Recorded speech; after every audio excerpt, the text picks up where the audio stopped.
আসসালামু আলাইকুম। কী অবস্থা সবার? আশা করি ভালো। তো এখন সময় ভোর প্রায় 5:30, 5:45 মতো বাজে। তো এই সময় অনেকেই সকলের যে যার যে কাজ রয়েছে কাজের উদ্দেশ্যে রওনা হয়েছে। তো আমিও চলে আসছি। তো এটা দুবাই, হয়তো সাতোয়ার মধ্যে। এটার নাম আমি জানি না, জায়গাটার নাম আমি এখনও শুনি নাই কারো কাছ থেকে, হয়তো বা সাতোয়ার মধ্যেই। তো অনেকের কাজের জন্য বের হয়েছে। তো এই সকালবেলায় এই বিদেশে, অর্থাৎ এই দূরপ্রবাসে আপনার কাজের সময়টা আপনার ভোর 4টা থেকে শুরু হয়। ভোর 4টা থেকে আপনার রাত 10টা পর্যন্ত আপনার কাজ।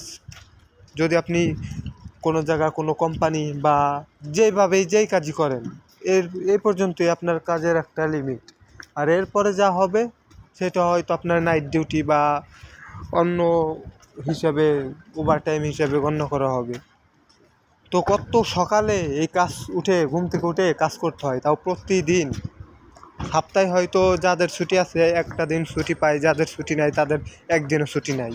প্রবাসে কি আসলেই অনেক সুখ?